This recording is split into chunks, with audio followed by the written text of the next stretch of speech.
ইটের পরে ইট, মাঝে মানুষ কীট। সত্যি অফিস টাইমে ভিড় দেখলে মানুষকে কীট বলে মনে করলে কবিকে দোষ দেওয়া যায় না। ভারতবর্ষের প্রায় 129 কোটি জনসংখ্যার একটা বড় অংশ ভুগছেন বিভিন্ন ধরনের ব্যথায়। কম বেশি প্রায় 10 কোটি ভারতবাসী বিভিন্ন ব্যথায় কষ্ট পাচ্ছেন। এই ব্যথা থেকে মুক্তির উপায় কি, সেটা জানতেই আজকের অনুষ্ঠান। মার্কিন যুক্তরাষ্ট্রের বিশ্ববিখ্যাত ব্যথা গবেষণা কেন্দ্র আমেরিকান একাডেমি অফ পেইন মেডিসিনের সদস্য এবং চিকিৎসা বিজ্ঞানী অপূর্ব গাঙ্গুলি ব্যথার চিকিৎসার ইতিহাসে এক নতুন মাইলস্টোন সংযোজন করেছেন।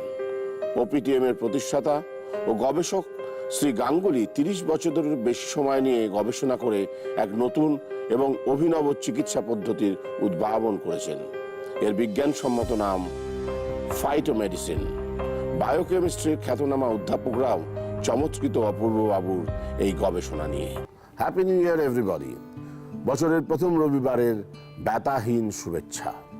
কিন্তু ব্যথাহীন কাটবে কি করে? কাটবে, কারণ এ ব্যাপারে যিনি সর্বজ্ঞ, যিনি শেষ কথা বলেন, তিনি আমাদের সঙ্গে আছেন শ্রী অপূর্ব গাঙ্গুলি। হ্যাপি নিউ ইয়ার সবার জন্য। আমার আজকে নতুন বছরের শুভেচ্ছা রইল। আর একটা আপনাদের কাছে অনুরোধও রইল, এই 2016-তে যাতে ব্যথাতে কষ্ট পেতে না হয়, তার জন্যে আপনাদের কাছে আমি কিন্তু কিছু উপহার নিয়ে এসেছি। কি উপহার স্যার? দেখুন, আমি একটা রিসেন্ট একটা বই লিখছি। আপনার বই তো মানে সেটা অত্যন্ত উপকারী হবে ডাক্তারদের জন্য বা বৈজ্ঞানিকদের জন্য, কারণ নিশ্চয়ই টেকনিক্যাল টার্মিনোলজিতে ভর্তি থাকবে। না, আমরা কিভাবে উপকৃত হব? আমি যে বইটা লিখছি এটা কিন্তু পুরোপুরি সাধারণ লোকেদের জন্য, কোনো বৈজ্ঞানিক বা ডাক্তারদের এদের জন্য নয়। তাই জন্য আমি যতদূর পেরেছি সাধারণভাবে তাদের ছবি দেখিয়ে আর ওষুধগুলোর কার্যকারিতা দেখিয়ে আমি সমস্ত কিছু সেটাকে ধারাবাহিকভাবে এটা কিন্তু লিখতে হয়েছে। এর জন্যে আপনাকে কোনো ডাক্তারি বইও পড়তে হবে না বা আপনাকে সায়েন্টিস্ট হতে হবে না। এই বইটার নামকরণও ঠিক অদ্ভুতভাবে রেখেছি, কিন্তু এখানে বলা হচ্ছে অস্টিওআর্থ্রাইটিস নর্মালাইজেশন উইদাউট সার্জারি। আচ্ছা, তো এই যে নর্মালাইজেশন উইদাউট সার্জারি, আগে আপনি রোগে ভুগছেন তারপরে নর্মালাইজেশন, সেরকম নয়। আমি এমনভাবে বইটাকে এরকম চ্যাপ্টার ওয়াইজ করে লিখতে চেষ্টা করছি, যাদের ব্যথা অল্প অল্প ব্যথা হচ্ছে, তাদের পেন কিলারও খেতে হবে না, ট্রাই করতে হবে না। তারা যেন প্রথমেই বুঝতে পারেন যে আমি কতগুলো ইয়াস্টিক দিয়ে দেবো, আপনার যদি এই এই জিনিসগুলো হয়, এই কারণগুলো হয়, তাহলে আপনি এইভাবে মেজার করে এই জিনিসটা দিন। ডাক্তার কাছে আপনাকে যাওয়ার দরকার নেই। কেননা আমাদের যে ওপিটিএম এর যে মেন বিষয়বস্তুই ছিল সেলটাকে রিজুভিনেশন করা। তো আমাদের এই খাবারের মধ্যেই কিন্তু এই সেলটাকে রিভাইভ করার মতো সব জিনিসগুলো আছে। সাধারণ লোকের এগুলো হয়তো কিছু জানেন না, বা জানলেও তাদের এই একবার খেলে দোষ নেই, তাই জন্য একবারই খেয়ে নিলাম, ঠিক আছে ওটা বেরিয়ে যাবে, আর কোনো কিছু নেই। বা অনেকে বলে ঠিক আছে, আরে বাবা সব তো একই জায়গায় যাবে, এখন একটা খেলাম, আবার খানিকটা পরে আরেকটা খেলাম, খানিকটা করে আরেকটা খেলাম, এরকম খেলেই তো হয়ে গেল, আমাদের বডিতেই তো এক জায়গায় স্টোরি হচ্ছে, তাহলে তো যে যার কাজ করবে।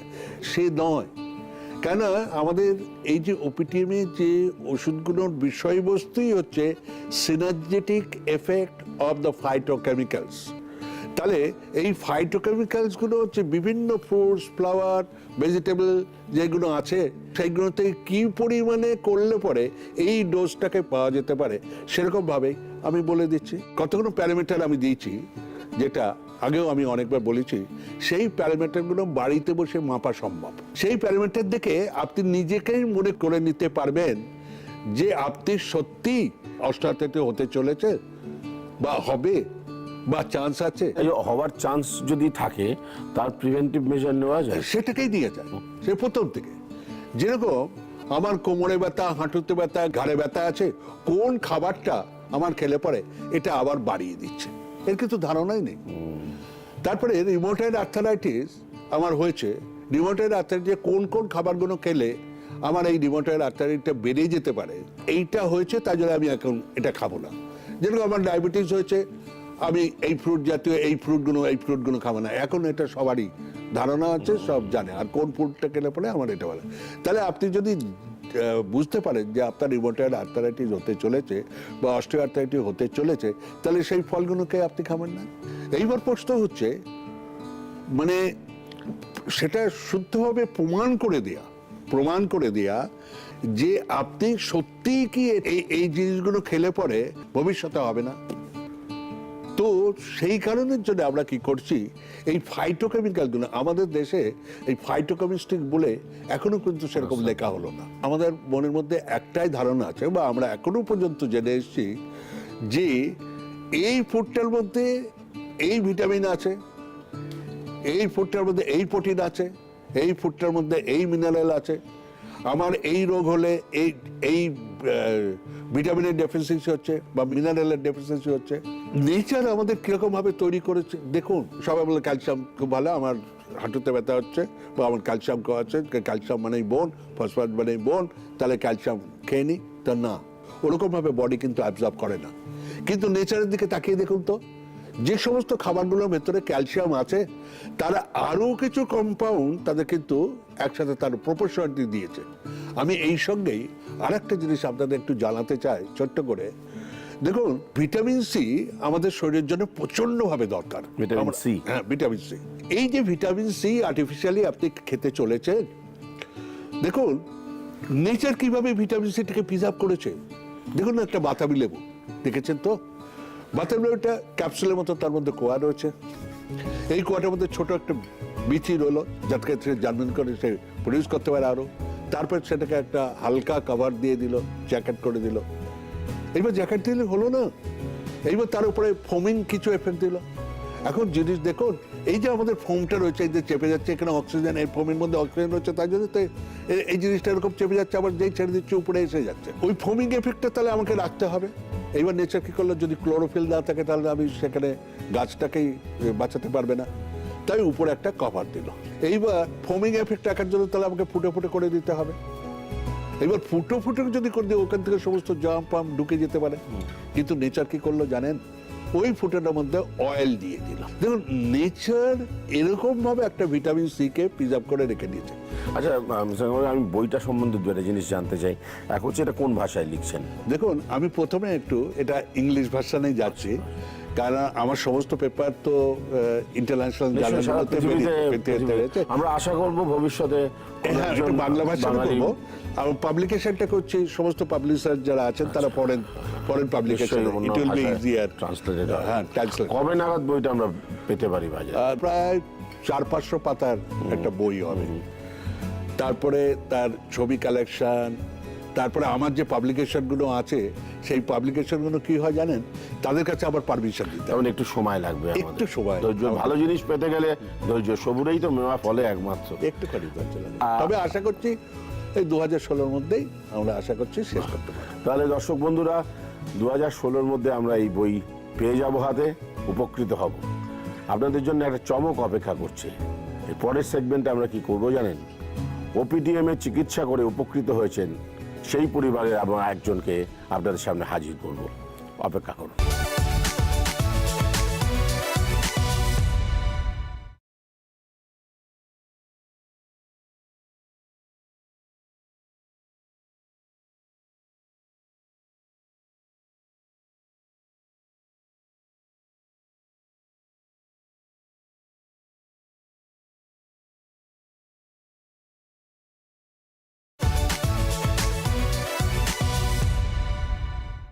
নমস্কার, ব্রেকের পর ফিরে এলাম জি বাংলার স্পেশাল হেলথ শো ব্যথার শেষ কথা ওপিটিএম। আমাদের সঙ্গে এই মুহূর্তে উপস্থিত আছেন মিস্টার দীপক রাঘানি। ওনার ভাই বেশ কয়েক বছর আগে এক অ্যাক্সিডেন্টে জখম হন। তারপর কি হয় ওদের পরিবারে, সেই অভিজ্ঞতাই আমরা দীপকবাবুর কাছে শুনব। Yes sir. 5 বছর আগে আমার ভাই খুব গ্রুসম অ্যাক্সিডেন্ট হয়েছিল, bus accident near Chennai. Some people took him to hospital over there, আর ওখানে সবাই বললো কি সার্জারি করতে হবে, কিন্তু আমার ভাই একা ছিল। The smartest thing that E did কি ওখান থেকে ফ্লাইট ধরে কলকাতা চলে এলো। এখানে আমরা ওকে হসপিটালে। কোথায় ইনজুরিটা ছিল মোস্টলি? ইনজুরি ওকে হয়েছিল নেকে, C5 C6 ডিসলোকেট হয়ে গেছিল। এটা আমি পড়ে জানতে পারলাম। এখানে এসে যখন হসপিটাল দিলাম, তো ওরা যে আছে ওকে এখানে দুটো মানে স্ক্রু ঢুকিয়ে ট্র্যাকশন করলো। 1 সপ্তাহ ট্র্যাকশন মধ্যে রাখলো, ওর পরে বললো কি আর কোনো রাস্তা নেই, সার্জারি করতেই করতে হবে। তো আমার ভাই সার্জারি করতে চাইছিল না, আর ভাই যা অবস্থা ছিল কিছু কথা বলতে পারছিল না, একবারে বডি স্টিফ হয়ে গেছিল, he couldn't move little bit also. তো আমরা এখানে এক্স রে নিয়ে অ্যাটলিস্ট 5-6 ডক্টরসকে কনসাল্ট করলাম ফর সেকেন্ড ওপিনিয়ন কি সার্জারি ছাড়া আর কোনো রাস্তা আছে। তো সবাই বললো না, সার্জারি করতেই হবে, করতেই হবে, করতে হবে, কোনো রাস্তা নেই। Then we came to know that the topmost doctors are sitting in Bombay. তো আমি ফ্লাইট ধরে বম্বে গেলাম। বম্বে আমি 3 দিন খেটে খেটে যে বড় বড় ডক্টর আছে যার মানে 2 মাস অ্যাপয়েন্টমেন্ট পাওয়া যায় না, ওখানে কীভাবে ও ম্যানেজ করে ঢুকে ওনাকে দেখালাম। সবাই একই কথা বললো, সার্জারি। আর বললো সার্জারি পরও কোনো মানে খুব রিস্কি সার্জারি আছে, ওর ভয়েস চলে যেতে পারে, আচ্ছা, ওর প্যারালাইসিস হতে পারে। আর ও বিভিন্ন রকম আমাকে অত ভয় দিল। তো we were very in fix what to do. ভাই সার্জারি করতে যাচ্ছি তাহলে ও তো রিস্ক আছে, আর সার্জারি না করতে মানে আর কোনো চারা নেই। যখন আমি ফিরে এলাম, by the grace of God, আমার একটা বন্ধু ভিজিট করতে এলো হসপিটালে। উনি বললেন ভাই ওপিটিএম বলে আছে, ভাই ডক্টর অপূর্ব গাঙ্গুলি হেড করছেন, তাহলে আপনি ওখানে একবার দেখান। ওখানে আপনি মিস্টার গাঙ্গুলিকে মিট করেন? তাহলে আমি immediately within 1 hour I reached doctor Ganguly's chamber and I was lucky to meet him. ওনাকে যখন আমি রিপোর্ট দেখালাম আর সব বম্বে যে ডক্টরস ছিল সবাই প্রেসক্রিপশন দেখালাম, দেখার পর হি studied it very well. After studying it he said কি এটা আমি উইদাউট সার্জারি 42 সেশনসে ঠিক করে দেব। আমার চ্যালেঞ্জ আছে, যদি আমি না করতে পারি আমি মুখ উড়িয়ে দেবো। No, I was so sceptical. You know অত বড় বড় ডক্টর, পুরো ইন্ডিয়া ভারতবর্ষে বড় বড় ডক্টর বলছে সার্জারি করো, আর এখানে মিস্টার অপূর্ব গাঙ্গুলি বলে একটা রিসার্চার আছেন, তিনি বলছেন কি আমি গ্যারান্টি নিচ্ছি কি আমি ঠিক করে নেব। টু বি ভেরি ফ্র্যাঙ্ক, আমাকে লাগলো এইসব বড় বড় ক্লেম করছে, আর যে টল ক্লেম করে ওর ডেলিভারি করে না। তো আমি ওনাকে বললাম ঠিক আছে, আমাকে পায়ে অনেক ব্যথা আছে, আপনি এটাও কি ঠিক করতে পারবেন? উনি বললেন যদি আপনাকে টাইম আছে আপনি এখনই একটা ট্রিটমেন্ট নিন। 45 মিনিটস যে আমি ট্রিটমেন্ট নিলাম, after the treatment I felt 50% better. That time I took a decision that no, I must take a chance. When everybody is saying surgery and there's so much of risk surgery মধ্যে, আমি immediately গিয়ে সন্ধ্যাবেলা ডক্টরকে বললাম কি I want to get him discharged against medical advice. Doctor was very very skeptical. Doctor was saying তোমার ভাই যা পজিশন আছে, একবারে ভেজিটেবল স্টেট আছে, তুমি একে নিয়ে অত রিস্ক করো না, সার্জারি ইমিডিয়েটলি করতে হবে, সার্জারি ছাড়া যদি তুমি এমনি নিয়ে যাও লাইফে অনেক রিস্ক আছে। কিন্তু somehow the other we were convinced. Next day আমি ওকে ডিসচার্জ করে হসপিটাল থেকে ডাইরেক্টলি ওপিটিএম নিয়ে গেলাম। যখন আমার ডিসচার্জ হয়েছিল, ডক্টর বললো কি একটা হাই কলার আয়রন দিয়ে দিলেন, আর আমাকে মানে ওয়ার্নিং দিলেন কি এটা খুলবি না কোনোদিন যতক্ষণ সার্জারি হয় না। You are not supposed to open, otherwise his windpipe might get choked, and it was a very life-threatening condition. The moment we reached Dr. Ganguly's clinic, Dr. Ganguly বললেন এটা কি পড়েছেন, এটা খুলুন তো। আমি বললাম স্যার ওরা বলছে কি এটা খুলতে গেলে রিস্ক আছে, বললো আমি বসে আছি। Somehow the other we had no other option, but the moment Dr. Ganguly opened this collar, Dr. Ganguly showed me his entire area, shoulder and back was swollen so much, and Dr. Ganguly without treatment told me you take out the pictures, and after 45 minutes again you take the picture and you see how much the swelling has gone down. 45 minutes উনি নিজে দাঁড়িয়ে treatment করলেন, আর after 45 minutes swelling was not there. It was amazing, and already my brother was feeling ki I am 50% better. Somehow the other we were still not very much convinced. When we came back again, we used to wear this collar. Temporarily again we wore collar. After 4-5 sessions, the doctor understood that we are wearing collar. The doctor again requested us not to wear collar. And since we were getting relief, we avoided wearing the collar. And after 42 days, my brother was absolutely okay. And when we took out the x-rays after 45 days, the entire problem was disappeared. It is vanished. It was a sort of miracle for us. It was around 5 years back. It was 5 years back. এখনো কেমন আছে? এখন he is fantastic. Wow. He is absolutely okay. He is not only okay. Last year he went for skydiving. 3 times in Thailand. Skydiving? I told him, what are you doing? He's saying, Dr. Ganguly boshe ache to. Amar ki oshudha ache. Not only that, even after when he was okay, when I took his after x-rays and I went to the doctors back in Bombay and I told him, sir, this is the position. They said surgery is not required, only medicine. I told him, sir, you told me surgery. He said, with this x-ray, I cannot tell you surgery. So I showed him the before x-ray and I showed him the after x-ray. They told me, eta ki kore holo? How is this possible without surgery?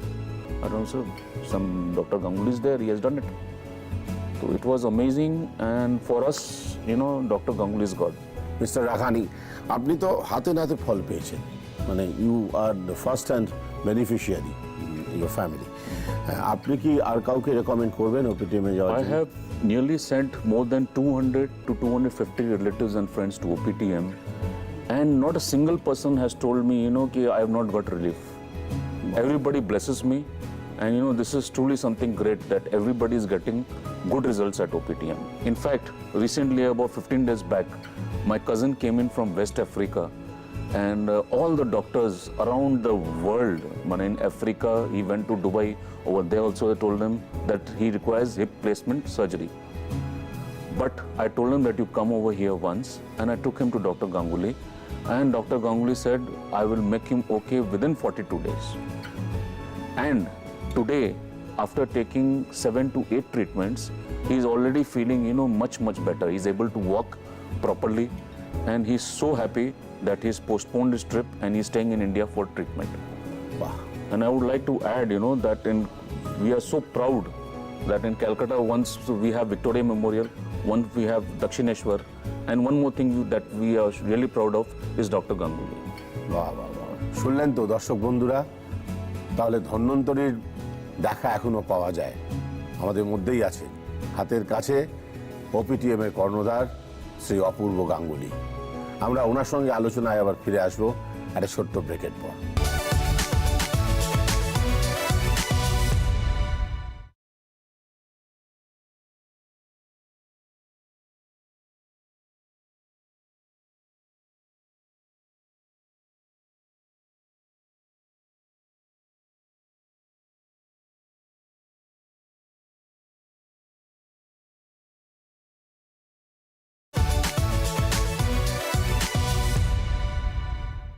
রূপকথা, আজকের দিনে এই সময় দাঁড়িয়ে একজন patient, তার বাড়ির লোক বলছেন উনি ভগবান এবং কলকাতার গর্ব। যাকে নিয়ে এই গর্ব করা যায় সেই মানুষটি আজ আমাদের সঙ্গে আছে। আমাদের কতটা আনন্দের, কতটা গর্বের শ্রী অপূর্ব গাঙ্গুলি।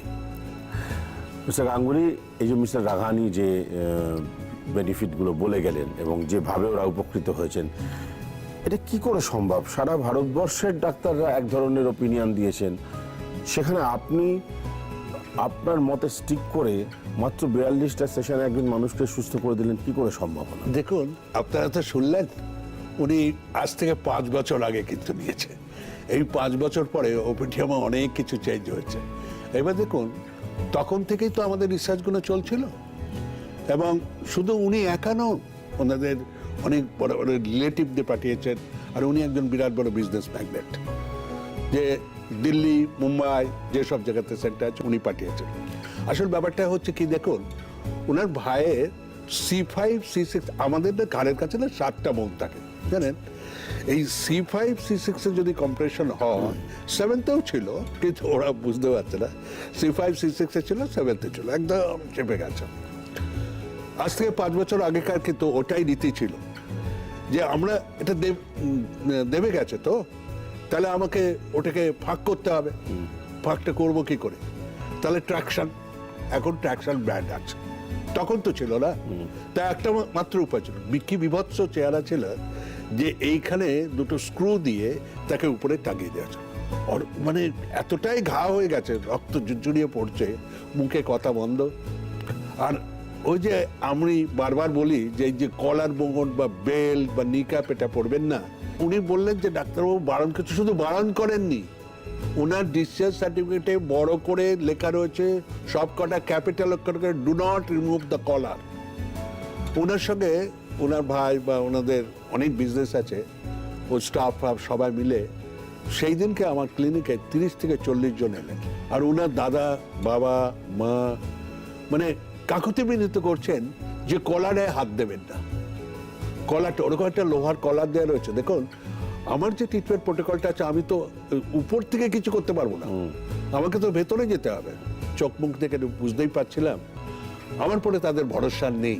কিন্তু যার থ্রুতে ওরা জানতে পেরেছে, তাদেরও তো 8-10 জনকে আমি ট্রিটমেন্ট করেছি, ওনাদের প্রচুর ভরসা আছে।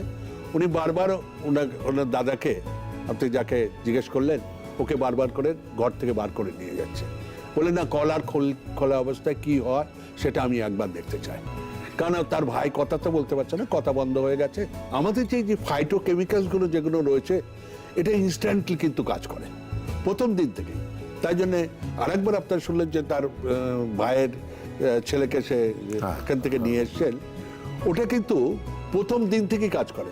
আজকে আপনারা একটা পেশেন্টকে কেউ দেখাতে পারবেন না প্রথম ট্রিটমেন্ট করলাম কিছুই হলো না, এ নয়। আর একটা হয়েছিল কি জানেন, হাতটাও তুলতে পারছিল না, C7 থেকে অপারেশন ছিল, ও মুখে কথা বন্ধ, কথা বলতে পারছে না। আর আমি যে ওকে জিজ্ঞেস করে ওর কিছু জানবো, সেটাও আমি আরো কিছু জানতে পারছি না। মানে পেশেন্টের কাছে, পেশেন্টের পার্টির কাছ থেকে শুনে তো না, পেশেন্টের ফিলিংসটা কি হচ্ছে, ও ভালো ফিল করছে কিনা। এটা সেদিনকে আমার এখনো মনে আছে, 2বার ট্রিটমেন্ট দিলাম। প্রথমবার ট্রিটমেন্ট দিয়ে বসিয়ে রাখলাম, তারপরে 2 ঘন্টা পরে আবার কিন্তু দিলাম। এই 2 ঘন্টা দেওয়ার পরে ওদের কিন্তু কিছুতেই বিশ্বাস হচ্ছিল না যে এই কলার বোনটা কি বন্ধ করে দেবো নাকি। আমি বারণ করলাম, আবার দেখলাম ওরা কলার বোনটা গাড়িতে বসে পরিয়ে নিয়ে চলে। সেকেন্ড দিনকে যখন এলো তখন আরেকটু ফুলে গেছে। আমি ওনাদের বললাম, দেখুন এই ফোলাটা কিন্তু এটা নয়, আপনারা কলার বোন পরিয়েছিলেন। ওনারা স্বীকার করলেন। আমি বললাম, দেখুন আপনারা আমার কথাটা মানুন, ওটাকে কিছু হবে না। আর একটা জিনিস আমি আপনাদের কাছে বলতে চাই, যে 5 বছর আগে যে ঠিক হয়েছে এখনো ঠিক আছে, যে স্কাই ডাইভিং করলে যেটা মানে ফ্লুকে নয় যে 3 মাস কোনো রকমে ভালো থাকলো, তারপরে আবার হলো, তা নয়। তার মানে আমরা যে বারবার একই কথা বলে আসি, OPTM কিন্তু এটা একবার যদি ঠিক হয়ে যায় আর তারপরে এটা হয় না, তখন একবার ঠিক হলে আর কিন্তু হয় না, এটা প্রমাণিত হয়েছে। এর যে ভাইয়ের ছেলেকে যে সাউথ আফ্রিকাতে নিয়ে এসে এখন যে ট্রিটমেন্টটা নিচ্ছেন, বুঝছেন, উনি দিল্লিতে ট্রিটমেন্টটা নিচ্ছেন, ওটা বেসিক্যালি ওদের স্লিপ ডিস হয়েছে, বুঝছেন, ইয়াং ছেলে তো। অ্যান্ড ডাক্তার ইমিডিয়েট বলছে সে সার্জারি করা ছাড়া স্লিপ ডিস তো কিছু হবে না। সে এটা না পারছে চলতে, না পা তুলতে পারছে। আজকে মাত্র 7 দিন না 8 দিন, আমি কালকেই কথা বলছিলাম, ছেলেটা তো বলো আমি নিজেকেই আমি বিশ্বাস করতে পারছি না যে আমি ঠিক হচ্ছি। আমি বললাম তার মানে, বললো যে আমি তো দিল্লিতে অনেক দূর কাজ করতে হয়, আমি তো দাঁড়াতেই পারছিলাম না, আমি কিন্তু গাড়ি ড্রাইভ করে নিজে আসছি। আচ্ছা, আমি তো বললাম এতটা চান্স দেবেন না, 7 দিন মাত্র হয়েছে, একটু ওয়েট করুন, আস্তে আস্তে গাড়ি চলতে পারবেন। তো বললো যে আমি যদি 2বার করে, এখন যদি আমার চাচার মতন যদি 2বার করে দিই, তাহলে আমি তাড়াতাড়ি সেরে যেতে পারি। আমি না, আপনার 2বার করে চাচার অবস্থা যা ছিল, আপনার অবস্থা কিছুই নয়। সুতরাং আপনার 2বার করে নিয়ে সময় নষ্ট করার কোনো দরকার নেই, একটুখানি ধৈর্য ধরুন। উনি কি মানে এক্সারসাইজের মধ্যে দিয়ে যাচ্ছেন না ওষুধ খাচ্ছেন, না দুটোই? না, আজকে সমস্ত কিছু বন্ধ। আচ্ছা। আর এই মিস্টার রাগানির ক্ষেত্রে বলছে, প্রথম দিন থেকে আমাদের OPTM এর একটাই জিনিস হচ্ছে, প্রথম দিন যখনই কোনো লাগে তাকে কোনো ক্যালসিয়াম, ভিটামিন, মিনারেল এগুলো তো বন্ধ প্রথম দিন, আর পেন কিলারও বন্ধ। যে ছেলেটা যে ইঞ্জেকশনও নিয়েছে, ওনার ভাইয়ের যে বললো ইঞ্জেকশনে পড়েছিল, দিনে 3বার করে পেন কিলার খাচ্ছে, অসহ্য যন্ত্রণা। কিন্তু এখানে ক্যালকাটাতে একদিন ট্রিটমেন্ট দিলেন, আমাকে দেখানোর জন্য এসেছিলেন, তারপরে দিল্লিতে গেলেন, এবং সেদিন থেকেই পেন কিলার খাওয়া বন্ধ করেছে। পেন কিলার খাবে অথচ আবার ট্রিটমেন্ট করবে বা ভিটামিন খাবে, এগুলো কিন্তু দরকার পড়ে না। এটা আমরা প্রত্যেকটা লোকের ক্ষেত্রে কিন্তু আমরা কিন্তু করি। তাহলে দর্শক বন্ধুরা, নিজের হোক, পাড়ার প্রতিবেশীর হোক, বন্ধু বান্ধব, আত্মীয় স্বজন, ব্যথার কোনো কষ্ট থাকলে আর চিন্তা করবেন না, সোজা পাঠিয়ে দিন OPTM এ। আমাদের সঙ্গে রয়েছেন মিস্টার অপূর্ব গাঙ্গুলি। আজ আমাদের এপিসোড এখানেই শেষ করছি। সামনের রোববার দুপুর 1টার সময় জি বাংলায় দেখবেন ব্যথার শেষ কথা OPTM। নমস্কার।